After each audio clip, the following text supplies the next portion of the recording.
taking my nightly walk. And I think I'm gonna make some videos while I'm walking. So last night on my walk, I got triggered because my best friend, she lives in not because of her, but there's like a miscommunication. I got triggered kind of twice yesterday, but it made me think back and realize, wow, I really am autistic. And how many times before have I misread what somebody said? Because when I told her that I went to my first drag show on Saturday, she said, I see. And I thought, and to me, I guess it depends on how it's used, but I usually don't like that phrase because it feels so nonchalant and dismissive. And I got upset, but I didn't say anything. And I just didn't say anything for a bit, and then I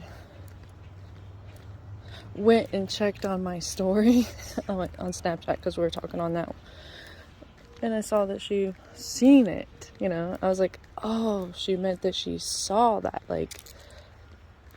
So then I was like, okay, so I can't be mad. But her and I never had issues like that. We talk through everything. It's probably one of my first healthy, friendships or whatever. We both have been through shit in our lives, but we both talk through the shit. She is in her early 20s, maybe she just made it turned 21, and she's super fucking wise and super mature for her age. So the fact that I can have this type of friendship with somebody that age is pretty freaking amazing. So to the part where I was triggered is I was telling her about my ex and how he just walked him up in my house and everything, and she was like, that's trespassing, he's being ridiculous. And then I was trying to explain to her or I was telling her it's because he wanted her on a specific sleep schedule, and it was if it was closer to school time, it'd be understandable, but it's summer, it's June, I don't know. But and then she did ask I'm just curious, she was like, well, can't you change your schedule around, just wondering. She wasn't saying it to be a dick, she was just trying to understand.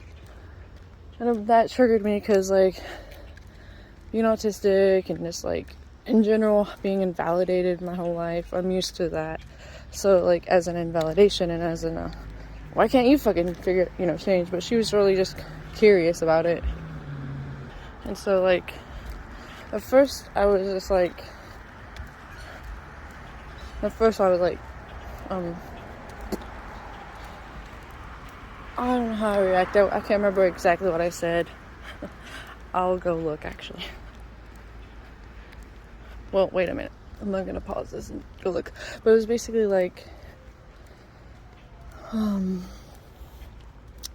something I'm not gonna apologize for it or something here, I'll go look. I went and looked. I said basically I can only take visits from my kids for about a week or two.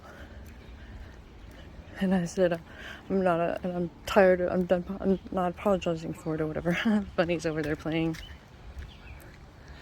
And it kind of was meant to be rude, but she doesn't reply right away, which is good, because then it gave me time to be wait a minute. Explain yourself. She was just wanting to understand. She has ADHD, but it doesn't mean she understands autism. And everybody's neurodivergence and shit is so different than the next person's. You can have the same exact neurospiciness, diagnoses or whatever, as the next person, but it doesn't mean it's gonna manifest the same way. So I explained. I was my autism, I'm in a routine, so like it's hard to break that routine. And like, I don't know. I basically just kept explaining that stuff, but I was like triggered, so I was kind of like in an anxious attachment chaser. Because I got triggered. I was like, crap, I don't want to like lose her. Not that I would lose her. She would literally try to talk to me about it.